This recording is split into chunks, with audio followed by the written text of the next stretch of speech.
It's a pleasure to be joined by the new superintendent of the St. Joseph School District, Ashley McGinnis, effective July 1, taking over for Gabe Edgar. Thank you for coming on with us today. Thank you for having me. Yeah, exciting time for, I know, you, your family, and a lot of people within the district. I know when the announcement was made, there was a lot of, I think maybe relief that it was someone that knew the district, knew the community, that was going to continue on and lead the school district. What was your mindset going into wanting to take over this position? That's obviously a lot of people wanted to be in that spot, but what was your just aspirations when you wanted to apply for it? I think I, like many of our staff and our community members, just wanted somebody who was local, somebody who would be in it for the long haul, somebody who deeply cares about our community. So that was a big reason why I put myself out there for this position. I care too much just to sit back and see what happens if somebody else were to come in. So I'm extremely grateful for this opportunity to lead our district and continue moving forward. Now with that, you're not just local. I know your resume speaks for itself. You've been in the district since 2007, I believe. Correct. Through their variety of different jobs. Just what drew you into the education system and wanting to, in a way, kind of climb the ranks up to help lead the district too? Right. I would say growing up, I always knew I wanted to help kids. That was something I was always passionate about. So I actually went to college for mental health counseling. So after practicing as a licensed professional counselor for just a few years, I switched gears and ended up making connections at the alternative school where I was placed to do counseling, and ended up going back to school to become a teacher in 2007. So for me, it was always about just helping kids. And when I got into the classroom, I felt like this is where I'm supposed to be, because I felt like I did more good for kids in that role than seeing them once a week in an office setting. And then I just fell in love with that position, and being able to be an educator and help kids along their journey. I never really, at that point, anticipated going into leadership, but I love learning. And so I went to college and got my master's in educational leadership. Put myself out there as an assistant principal at Truman after 7 years of teaching, and didn't think I would get that position, but did. And like I said, I'm a lifelong learner, so just continuing to grow. And I do believe when an opportunity presents itself, put yourself out there and see what happens. So that's what I've done throughout my journey. I actually was a substitute teacher even during college, and then a teacher, head track coach, assistant principal, and now assistant superintendent of academic services. So it's been a journey. What's this last 6 weeks been like? Because I know there's going to be other vacancies downtown as well, with other superintendents retiring. You have quite the few months ahead of you, I think, to get everything ready to go for July 1, right? Yes, so lots of things going on right now. The past 6 weeks, I would say, have been a whirlwind.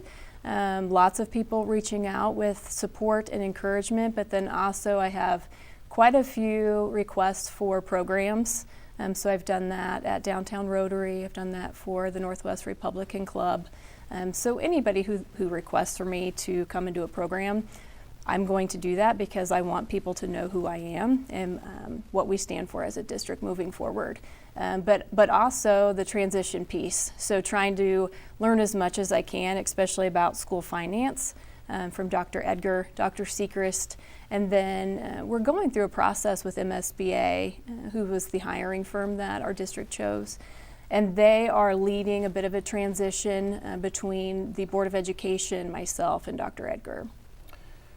As you look at the state of the district, there's been a lot of, I think, good things happening for the last couple of years, especially with bond issues passing, tax levies going through. Where do you see the district right now as it stands, as you get ready during this transition phase for you? We have a lot of work to do, but I think our focus being on the long-range plan is extremely important. And so we have had a lot of community support in some of our recent levies and bonds. I hope that continues moving forward. Our community and our district have been a bit stuck in times, and so I would love to see us move forward, because I see districts around us thriving, prospering, moving forward, and we want that for our district, and we want that for our kids and our families. When you look at some of the maybe challenges ahead? Because like you said, there's a lot of work still to be done. I know you guys have spent a lot of time with attendance, the academic side of it. Where do you feel like the challenges are, but also not in a negative connotation, but just the challenges that are presenting a school district at this point right now? I would say our number one biggest challenge is parent engagement and involvement. That presents a barrier when we're working with kids academically, trying to get parents involved with their kids and instruction. That's been a challenge. We have really great parents, great families, we do. But I think the number one barrier right now is getting our parents in a partnership with us to move kids forward academically. I want to ask about, there's Noise Home's doing the Kindness event, and Lindbergh was casted as the Kindness School just a few weeks ago. And talking to their principals and teachers over there, things have kind of come a long way, I think, over there for Lindbergh, because the consolidation a couple years ago, there's a lot of questions then. To see schools thriving like this now, what does that mean to you to see? Because they talked about it. There was times where they had to get kids kind of to want to come to school, especially after the consolidations and stuff. But just what does that say to you about seeing a school like Lindbergh, and any school for that matter, get these type of honors? I think that shows the community, and it's definitely evidence for me that leadership matters. I give all praise to Gary Murphy and Dr. Caleb Johnson. They have transformed that school to a place where kids want to be every day. So if anything, it was just reinforcement for me that we need to pour into our leaders and our staff to develop people, because at the end of the day, they're the ones who are on the front lines, and they're getting kids to school and getting parents engaged the best we can. With the bond issue preparing to come up here in April, there's going to be plenty of yes votes. There's always going to be no votes in any election too, or any bond issue or anything for that matter.